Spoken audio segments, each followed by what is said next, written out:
Bismillah. Assalamualaikum warahmatullahi wabarakatuh.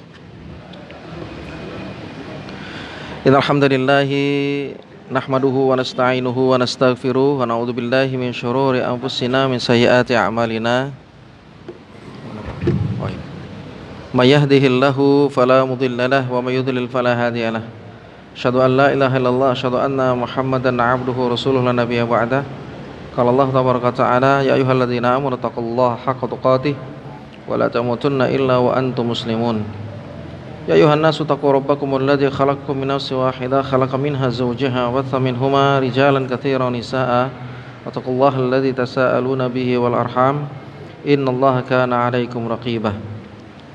Amma ba'du fa inna salal kalami kalamullah khairal huda huda Muhammadin sallallahu alaihi wa ala alihi wasallam. Ya kaum muslimin dan muslimat rahmati Allah Subhanahu wa taala, alhamdulillah kita memuji Allah Jalla Jalaluhu. Allah Subhanahu wa taala masih berikan kepada kita ya kemudahan, waktu luang ya, waktu kesempatan ya untuk beramal saleh. Ya, untuk beramal saleh. Maka ini adalah nikmat yang Allah Subhanahu wa taala berikan bagi seorang hamba ya, untuk mensyukuri nikmat yang Allah berikan kepadanya ya, ini untuk ya senantiasa beramal saleh dan dia ya bersemangat karena masih kesempatan begitu banyak yang orang-orang berada di dalam kubur ingin hidup kembali dan dia ingin melakukan amal saleh. Ini Allah Jalla wa'ala tidak kabulkan mereka yang ada di dalam kubur ya untuk bangkit kembali. Ya ingin beramal saleh mereka. Fasaddaqa wa aku minas salihin, minta ditangguhkan umurnya.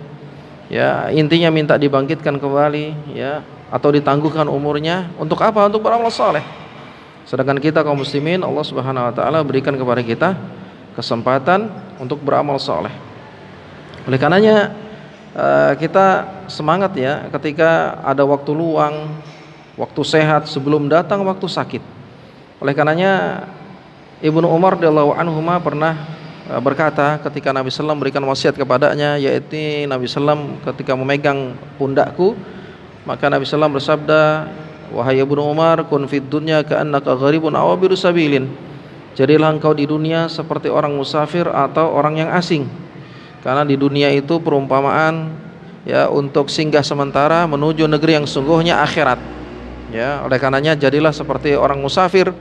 Yang mana orang musafir itu atau orang yang ada ya di muka bumi ini yang fana, dia akan pasti tinggalkan tempat tersebut meskipun fasilitas lengkap, usaha yang maju.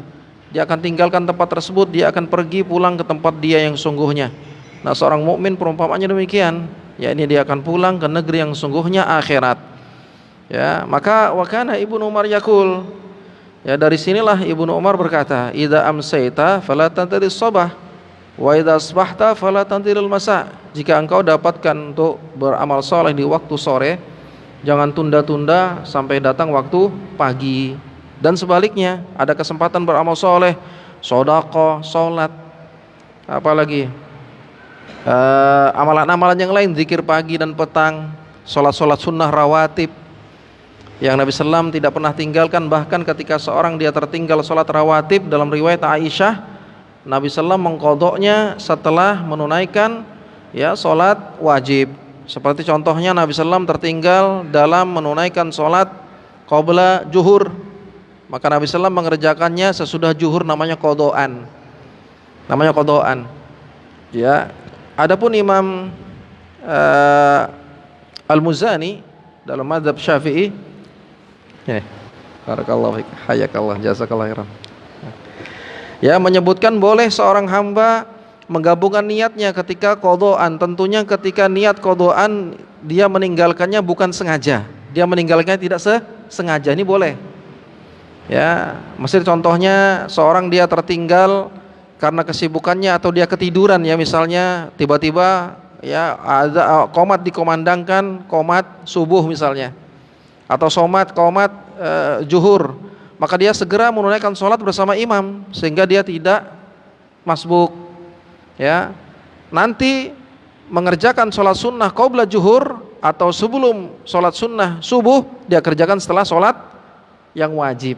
Maka ini riwayat dari Aisyah radhiyallahu anha. Maka demikianlah Nabi SAW memberikan contoh kepada umatnya semangat melakukan amal soleh, sholat sunnah rawatib, terutama sholat sunnah rawatib yang mengiringi sholat yang wajib. Ya, Nabi Sallam mengkodoknya ketika tertinggal. Nah, kita nggak ada jaminan sorga. Kita tidak diampunkan dosa-dosa kita sebagaimana Nabi Sallam. Justru kita lebih bermalas-malasan. Ini peringatan bagi kita seluruhnya, mumpung masih hidup, ya, mumpung ada waktu luang, mumpung ya Allah Jalla wa'ala belum berikan ujian yang begitu berat kepada kita, masih bisa melakukan sholat, maka semangatlah untuk melakukan amal soleh apapun. Amal soleh apapun. Inilah yang membuat Abdullah bin Mas'ud radhiyallahu anhu menangis, ya. Ini sebelum kita masuk kepada pembahasan hadis.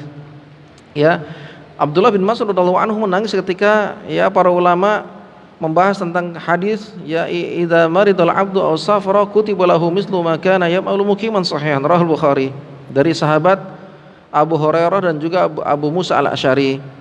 Kata Nabi SAW, seorang hamba itu kalau dia sakit atau musafir yang dia terlepas dari kebiasaannya menunaikan sholat-sholat atau amalan-amalan yang dia syaratnya harus istiqomah seperti sholat sunnah dan yang lainnya, dan dia tinggalkan saat itu karena ada udzur, dia sakit atau musafir atau udzur yang lainnya, maka dia mendapatkan pahala sebagaimana kebiasaannya. Ini Allah perhatikan orang yang istiqomah. Maka ya disebutkan di sini ya, walidzalika lamma marida Ibnu Mas'ud radhiyallahu anhu ma bakah. Tatkala Abdullah bin Mas'ud, sahabat yang mulia ini, ahli tafsirnya sahabat Nabi sallam, sakit, maka dia menangis. Ya. Fasalahu ba'du ashabih, maka sebagian sahabatnya yang ada di sisinya bertanya kepada Abdullah bin Mas'ud radhiyallahu anhu. Qalu, mereka berkata, hal tabqi jaza'an minal marad? Apa yang menyebabkan Anda gundah gulana, sedih dalam masa sakitmu? Karena kita sama-sama tahu Nabi sallallahu bersabda, idza maridul abdu aw safara kutiba lahu ma kana ya'malu muqiman sahihan. Orang itu kalau sakit tidak bisa melakukan sebagaimana kebiasaannya, ya, maka dia dihitung pahala sebagaimana kebiasaannya karena ada uzur. Makanya ini semangat buat kita lagi masih muda, masih kuat untuk beramal soleh, istiqomah di atasnya, amalan-amalan sunnah seperti sholat malam dan sholat sunnah rawatib yang lainnya. Maka apa kata Abdullah bin Mas'ud? Faqala, dia berkata, la walakinnahu qad nazzala bi fi waqti fatratin, yakni fi waqti futurin minal a'mal. Bukan itu masalahnya.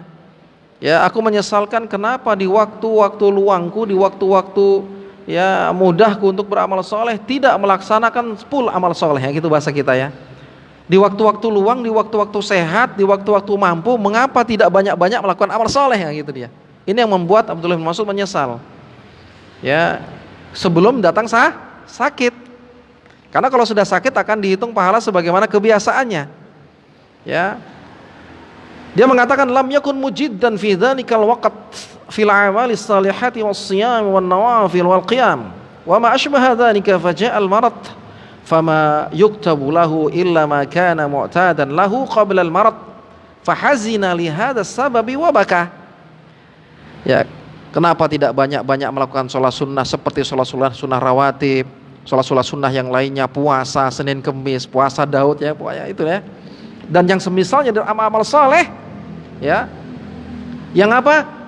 Yang di sini disebutkan fama yuktabu illa ma kana mu'tadan lahu qabla al-marad, yang itu dihitung pahala-pahala tersebut kalau continue melakukannya. Ya, ini orangnya continue di waktu sehatnya. Syaratnya continue, Pak.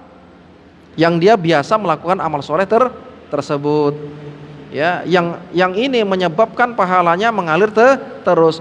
Fahazina li hadza sababi wa baka. Inilah yang menyebabkan Abdullah bin Mas'ud radhiyallahu anhu menangis. Ya, menangis. Ada orang yang dia sudah tua gitu ya. Salah satu tokoh besar di Indonesia. Dia sudah tua, baru dia kenal agama. Keluar negeri kemana-mana gitu ya, di mana-mana asetnya, tinggal di rumah sendirian dan seterusnya. Dia mengatakan dalam suratnya kurang lebih seperti ini, ya, duhai masa muda yang sekarang sudah tua, mau ke masjid tidak mampu. Indahnya amal saleh, subhanallah. Walau ini orang masalah dunia sudah nggak bisa dihitung lah, rekening ngalir kemana-mana, faiz, subhanallah.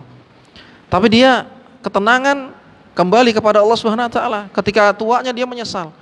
mau ke masjid kaki sudah nggak mampu melangkah. Fa subhanallah. Anak-anak yang dididik sudah lari kemana? Coba lihat.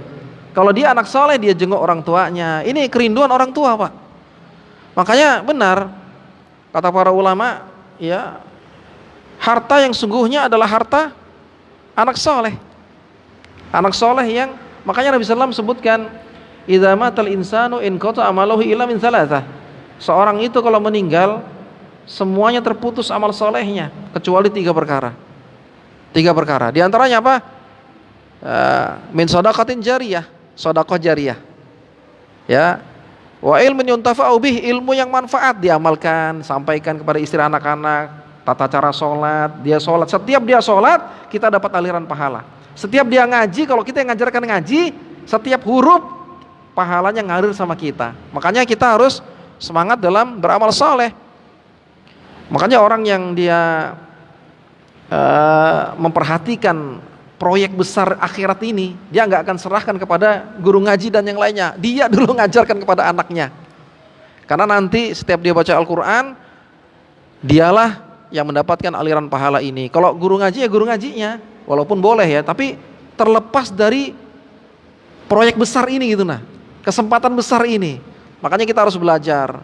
Kita harus semangat dalam menimba ilmu agama dan ya sampaikan kepada anak istri agar kita mendapatkan aliran pahala amal jariyah. Yang ketiga, waladin soleh yad'ulah, anak soleh yang mendoakan dia. Madzhab Syafi'i dan para ulama yang lainnya, ya, Syekh Muhammad Ibn Shalih Utsaimin madzhab Hanabilah menyebutkan apa? Doanya orang tua itu lebih mantap, lebih utama daripada sedekah yang diniatkan kepada orang tuanya yang sudah meninggal.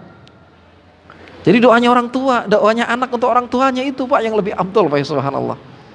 Ya kadang-kadang kita saking lemahnya ilmu, kita bayar orang doakan orang-orang untuk mendoakan orang tua kita, ya Allah. Padahal doa yang mantap itu anak-anaknya. Makanya didik anak menjadi anak soleh dan soleha. Dan tidak mungkin ya orang anak mendoakan orang tuanya melainkan dia anak soleh dan soleha. Ini bagaimana caranya? Ya, kita belajar agama. Kita harus mendekatkan diri kepada Allah kalau ingin anak-anak kita menjadi anak-anak soleh dan soleha. Kalau kita ingin anak-anak kita sholat, kita harus sholat duluan. Jangan kita berharap anak kita soleh, kita nggak soleh.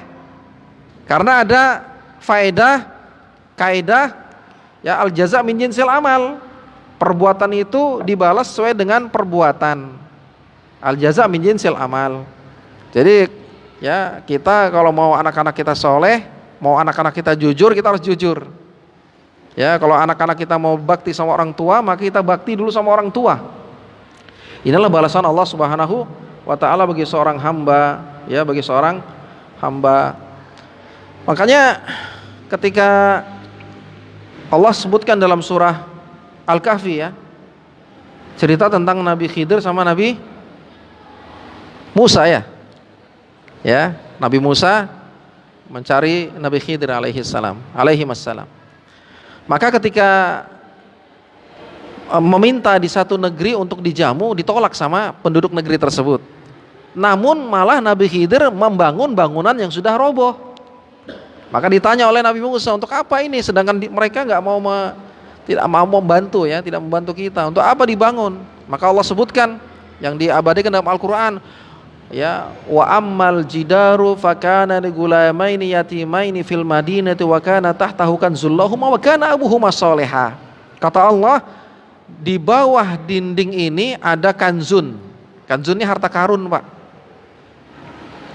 Harta karun, ingat kalau kita dapat harta karun langsung dikeluarkan zakatnya berapa persen?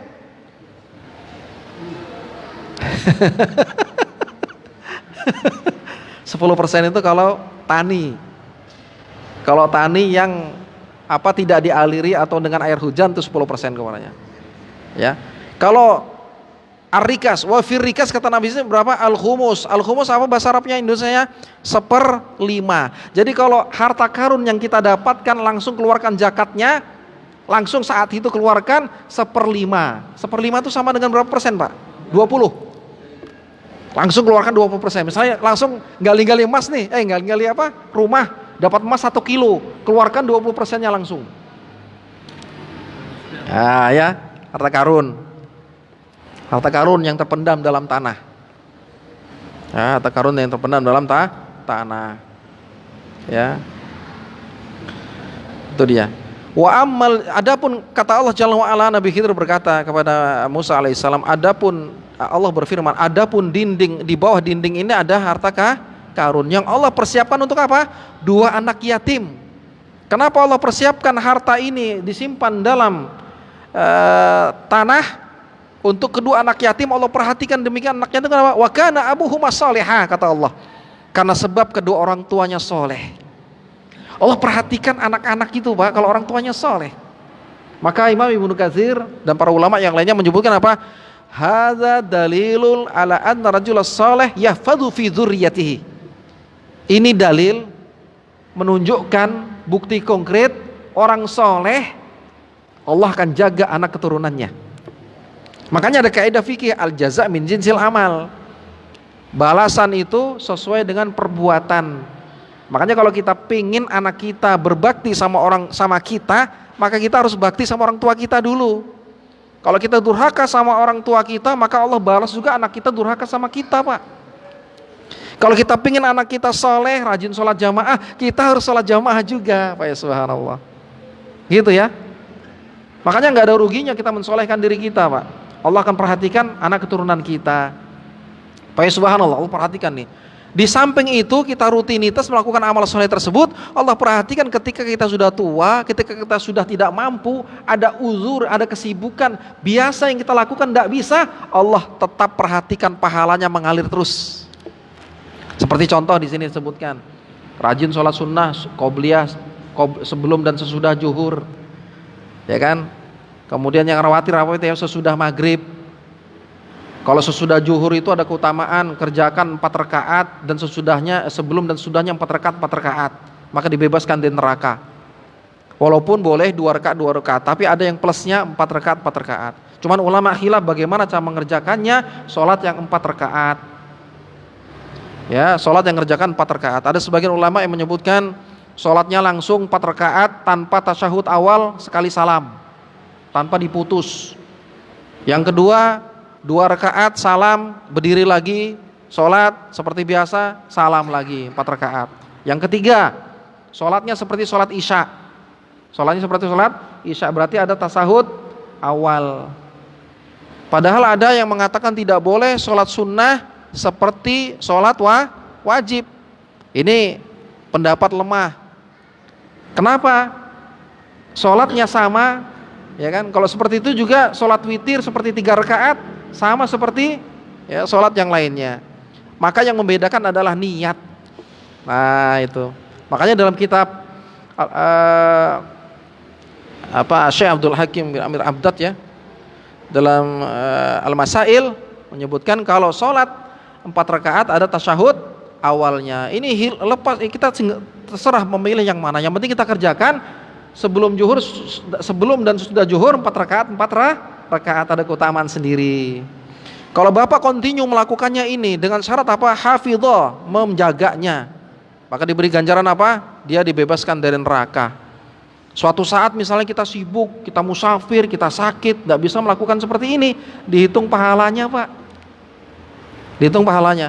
Bahkan dalam kitab Arba'una faedatan min sholatil jamaah ada 40 faedah sholat jamaah. Kalau suatu ketika dia berhalangan sholat jamaah, misalnya ketiduran atau ada uzur, ada tamu tidak dengar azan gitu ya, tiba-tiba dia datang ke masjid sudah salam semua, maka dia sholat sendirian. Dan dia dihitung pahala sebagaimana kebiasaannya sholat jamaah. Tapi kalau ada yang sama-sama terlambat, bikinlah jamaah sama-sama yang terlambat. Jangan memegang. Nah, itu belajar fikih nih. Kalau memegang nanti menjadi masbuk morotal. Nanti yang lain datang morotal terus, mabuk morotal terus. Kalau yang satu nggak suka sama itu, dia pukul sama yang lain yang masbuk. Jadi dalam satu masjid ada 2 imam. Padahal ada larangan tidak boleh dalam satu masjid sekaligus apa? 2 imam. Jadi trek-trekan dia, lomba-lombaan. Nah, ini kemudorotannya kalau mukul orang. Nah, kita sudah belajar agama kan, belajar fikih. Jadi kalau Bapak terlambat jangan pegang pundaknya orang.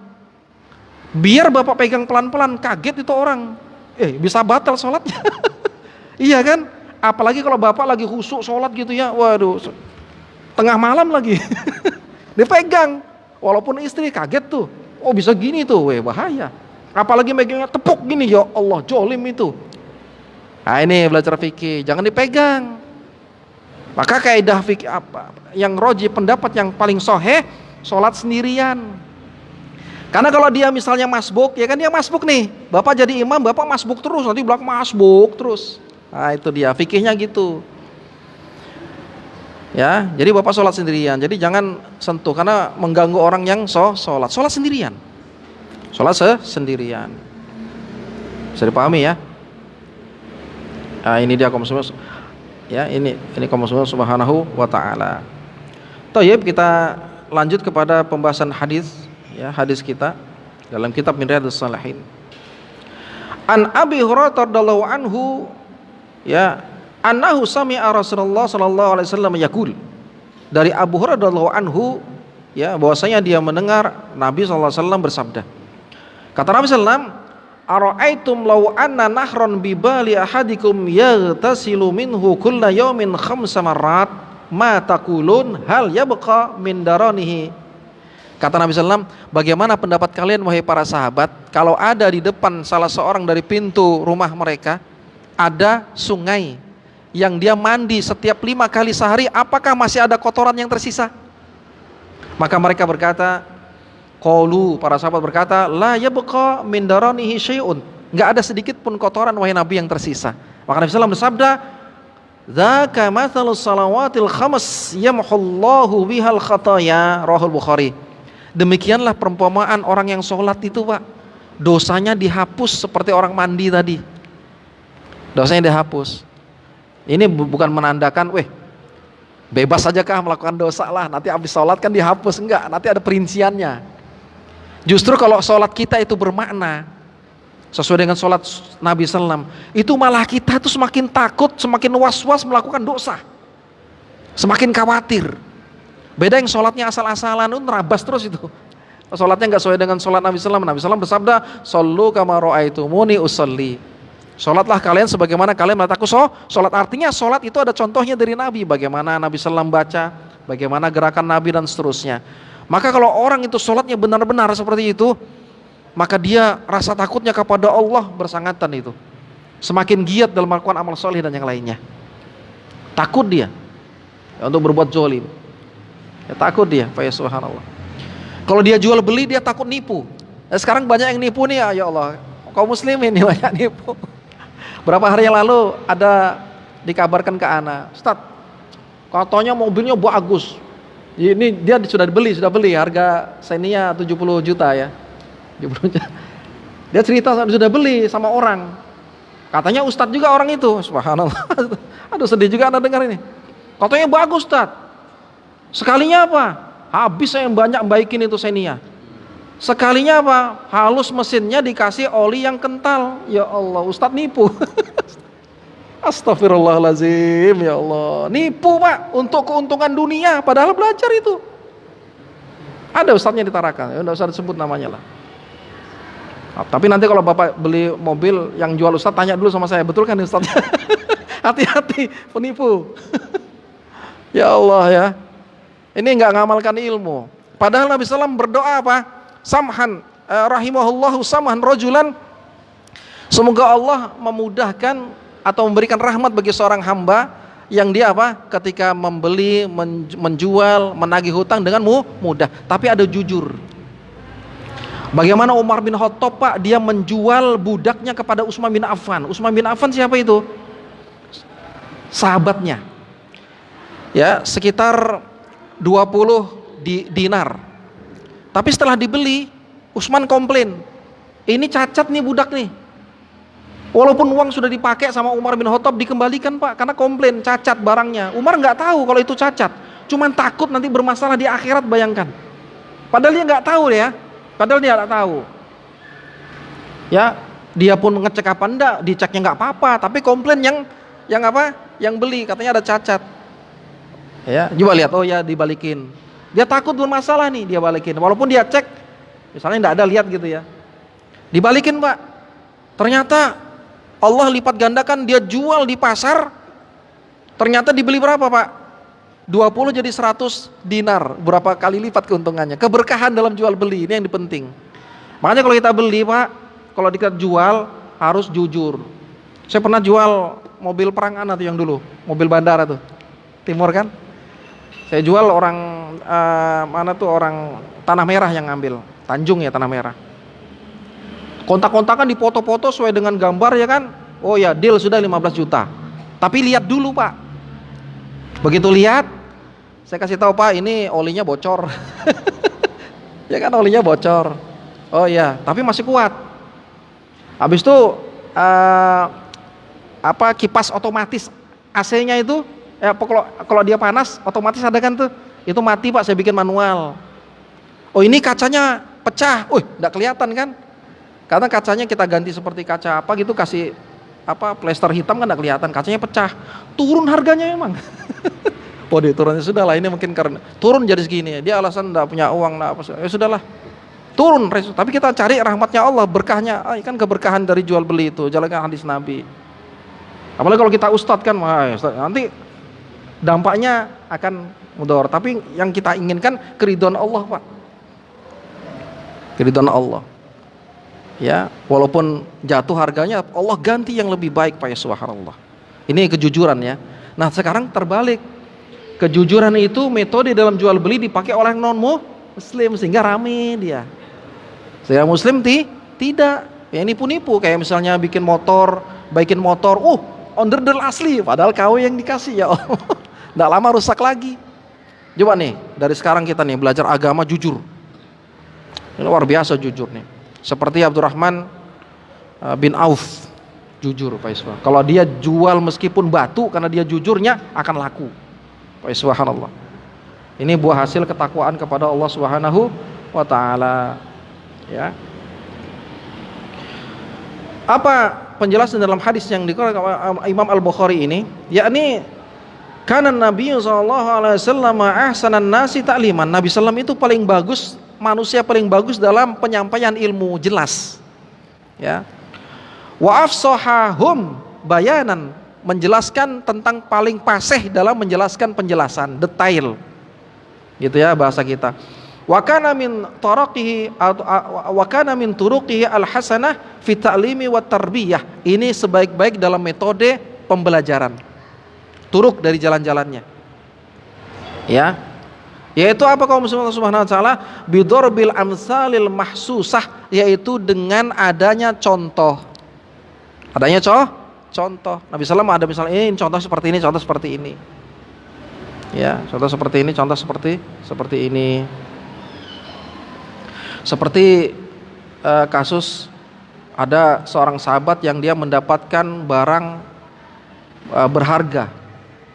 Ya, maka Nabi SAW sebutkan, kalau itu engkau dapatkan barang berharga di dalam tanah atau harta karun, ya, fi qaryatin maskunah, di tempat orang yang ada penduduknya, umumkan.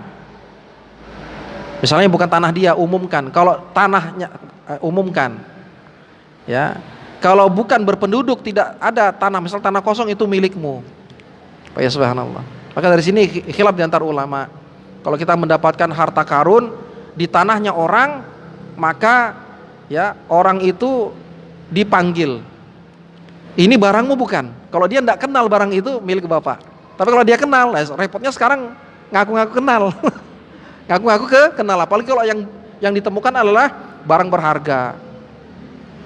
Maka hasilnya sang pemilik barang, sang penemu barang, ya langsung dikeluarkan 20%-nya, sebagaimana kita sebutkan. Ya. Selanjutnya, ya. Fakadzalika as-salawatu ya tutahhiru al-'abda min akdzari dzunub. Yaitu perumpamaan solat tersebut, yaitu menghapus dosa-dosa. Nanti dosa-dosa yang mana yang dihapus Allah Subhanahu wa taala karena sebab solat. Hatta la tabqa lahu ya dzanban illa asqatathu wa kafartuhu. Melainkan jatuhlah ya dosa-dosa tersebut karena sebab solatnya. Ya. Mazduni batil kabair, selagi tidak melakukan dosa besar. Ternyata dosa-dosa kecil, Pak. Kalau dosa-dosa besar tidak bisa dihapus dengan sholat. Makanya jangan sembarangan kita, ini dosa-dosa kecil ya yang dihapus dalam sholat. Seperti apa? Pandangan mata. Pandangan mata melihat apa ya, yang apa tuh? Itu dosa kecil. Dosa kecil, dan itu hilang dengan wudu dan sholat. Dalilnya adalah Nabi SAW bersabda, as-salawatul khams wal jumu'atu ila jumu'ati wa ramadan ila ramadan mukaffirat ya ma bainahunna idza sunibatil kabair, idza sunibal kabair, yaitu antara sholat 5 waktu dengan sholat 5 waktunya, Jumat dengan Jumat berikutnya, Ramadan dan Ramadan berikutnya adalah menghapus dosa-dosa selagi tidak melakukan dosa-dosa besar. Walladzi dhahaba ilaihi katsirun minal ulama, inilah pendapat sebanyakan para ulama, jumhur ulama, anna salawati ya tukaffirus saghair mutlaqan idza lam yusirra sahibuha 'alaiha, menghapus dosa-dosa kecil kalau orang tersebut berjanji tidak mengulangi perbuatannya. Berarti harus ada taubat juga, berarti walaupun dosa-dosa kecil, kamu kalau dosa-dosa kecil dia tetap melakukannya terus continue, maka tidak dihapus. Luar biasa nih ya. Ini ancaman bagi pelaku dosa. Fa innaha bil israri 'alaiha tasiru minal kabair. Kenapa? Karena kalau continue meskipun dosa-dosa kecil tapi continue melakukannya menjadi dosa besar. Jadi dosa kecil itu pakai kaidahnya kalau kita lakukan terus-menerus menjadi dosa besar, dan itu tidak bisa dihapus karena sebab sholat. Apa penghapusannya? Amal kabair fa innaha tahtaju ila taubatin tammah bisyurutiha. Tapi diwajibkan padanya harus taubat nasuha dengan syarat yang telah disebutkan.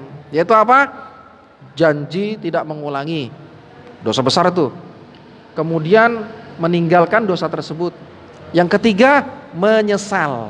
Taubatnya nasuha kalau 3 dipenuhi. Karena ini hubungannya dengan Allah.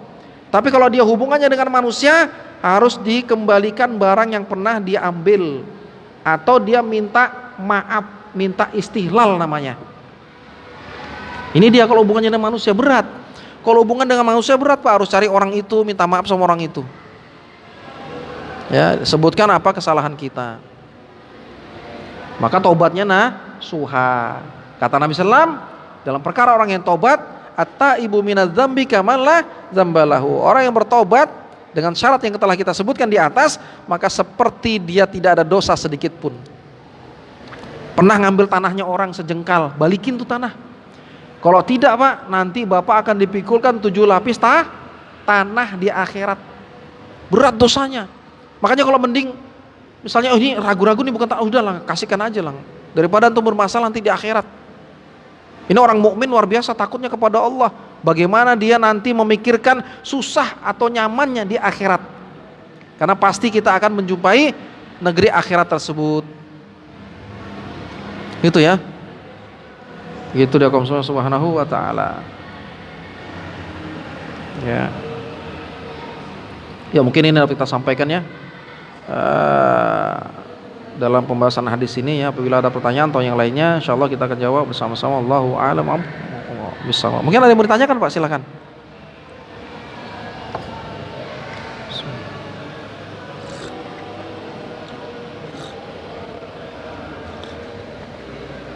Alhamdulillah. Oh ya, silakan Pak Syarif. Ya.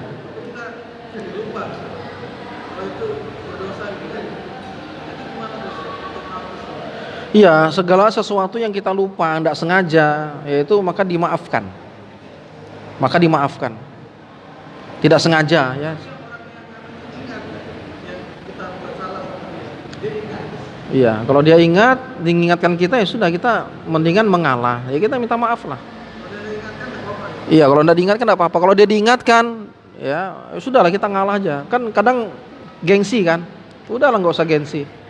Apalagi hutang misalnya diingatkan. Saya pernah mengingatkan hutang seseorang. Kenapa ana ingatkan? Karena lewat ana dia hutangnya. Saya tanya sama orang yang bersangkutan, waktu itu dia berada di luar negeri, dia butuh uang. Ya kita pinjamkanlah sama orang yang memiliki, dan dia tahu karena anak yang mintakan. Dikirimlah transfer. Kemudian anak ingatkan dia. Jawabannya apa? Itulah, dibilang. Itulah, berarti belum ada uang. Berapa bulan yang lalu anak ingatkan lagi, berarti sudah sekitar dari 2014 sampai 2026. Berapa tahun itu? Sekarang anak dengar dia sudah jadi ustadz besar gitu ya, maksudnya sudah berilmu lah. Karena dia tadinya dari luar negeri. Dari daerah Yaman. Ya. Saya ingatkan lagi. Karena dia berilmu, antum punya utang dulu lewat anak. Belum dibayar nih, karena konfirmasi sama orangnya 3 juta. Oh, dia nggak banyak bunyi. Oh ya, langsung dia transfer, subhanallah. Langsung ada uangnya. Karena diingatkan. Langsung dia transfer. Nah, ini dia ya. Karena dia sudah takut kepada Allah, dia ilmu dan dia ada harta. Gitu, Pak ya? Oke. Kenapa? Nah, ini kasus lain. Ya kita sabar lah. Kalau bapak misalnya ada harta mengutangi orang, kemudian kalau ditagih dia marah, maka bapak mendapatkan aliran pahala orang tersebut sampai hutangnya dibayarkan. Tapi kalau bapak lagi mau pingin pahala besar lagi, yaitu dalam hadis riwayat Muslim, akan dinaungi nanti di akhirat yang gak ada naungan kecuali naungannya Allah pada hari yang susah di padang mahsyar dan yang lainnya. Dinaungi, Pak, yaitu apa? Menangguhkan utang saudaranya atau melunaskan hutang saudara. Udahlah, lunas buatmu. Itu. Gitu. Tapi jangan, awas, kurang ajar. Ya, itu kalau 100 200 Pak ya, bisa lah. Tapi kalau sudah 5 juta, aduh, berat itu. 10 juta berat tuh. Saya kejar terus. Gitu ya. Ini hutang nih, hati-hati nih. Hutang ini dosa besar. Gitu ya. Tapi kalau kita nggak mampu ngomong sama orang tersebut, Pak, tolong saya nggak bisa. Artinya ada komunikasi lah, nggak putus. Tolong Pak, saya nggak bisa. Nanti saya cicil. Saya mampu misalnya cicil sekian. Ya terima, antum harus terima. Dan itu termasuk orang nanti di akhirat dinaungi Allah, menangguhkan hutang saudaranya. Udah, nanti kapan-kapan kamu bayar atau semampumu. Ini dapat juga, Pak. Atau yang kedua yang berat, membebaskan itu yang berat. Kan membebaskan berat. Ya minimal beri tangguh lah. Ya cuman repot masalahnya, dia la kalam wala salam habis itu sudah. Kalau ketemu menghindar, di WA diblokir. Ini susah. Wallahu a'lam bishawab. Ya lanjut. Nggih.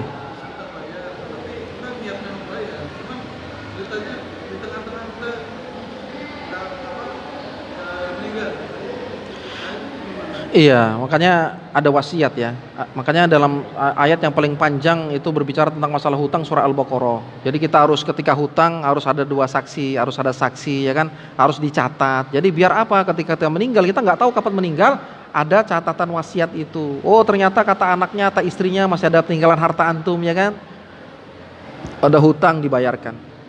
Maka istri yang solehah, anak yang solehah, dia berbakti sama orang tua yang sudah meninggal, membayarkan hutang orang tuanya. Apa yang bisa dijual? Biar dia di dalam kubur tidak disiksa. Kan nggih, Pak, monggo Pak Haji. Nggih.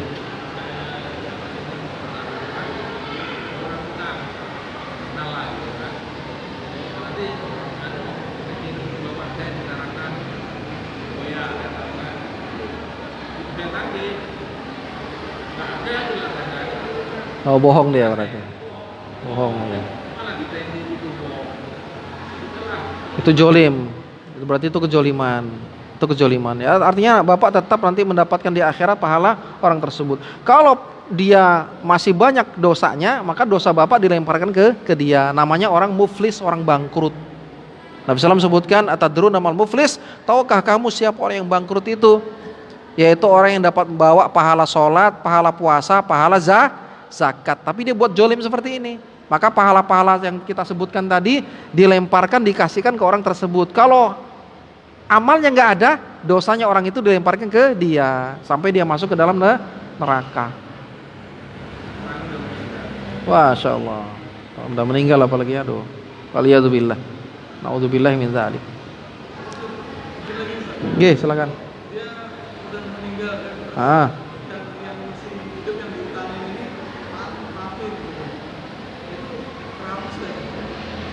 Wallahu alam ya, kalau sudah meninggal wallahu alam. Yang jelas antum kasih tahu sama keluarganya untuk tarbiyah, pendidikan. Ini si fulan punya hutang sama ana. Punya hutang sama ana sekian sekian sekian. Saya maafkan. Jadi ahli warisnya enggak bayar sama kita. Harusnya ahli waris yang bayar.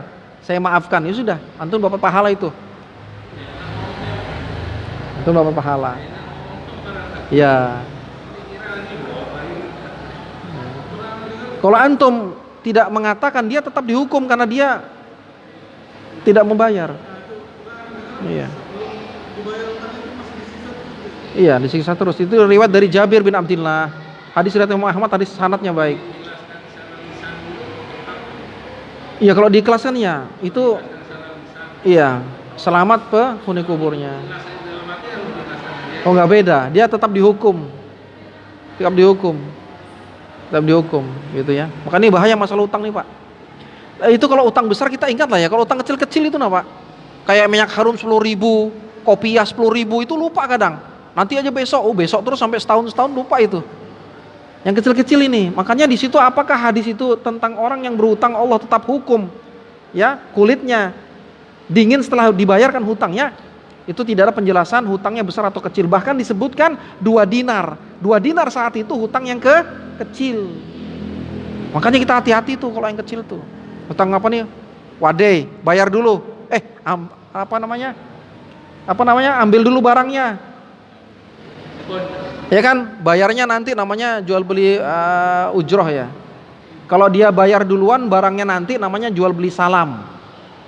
Yang penting jangan jual beli 2 akad, enggak boleh. Itu diharamkan dalam Islam. Dia jual beli tapi 2 akad. Contoh misalnya kredit rumah. Kredit rumah nih, contoh nih, kredit rumah. Akadnya sudah jelas kredit. Ya kan? Ternyata rumah yang dia tempatin itu kalau dia stop kreditnya bermasalah karena usuran masalah finansial misalnya, dia dipotong dikenakan apa? Sewa rumah. Ini jual 2 akad dalam jual beli, nggak boleh. Nggak boleh. Ya artinya harus dijual dulu rumahnya, nanti kelebihannya dikembalikan, yang berapa yang masuk dikembalikan ke uangnya. Ini yang syar'i seperti itu. Gitu ya, kalau enggak bisa jatuh kepada riba. Wa na'udzubillahi min dzalik. Ya, mungkin ini yang dapat kita sampaikan Pak ya. Maaf salah kurangan ya, kita semangat dalam menimba ilmu agama agar kita semakin tahu mana halal mana haram. Subhanakallah bihamdika asyhadu an la ilaha illa anta astaghfiruka wa atubu ilaik. Assalamualaikum warahmatullahi wabarakatuh.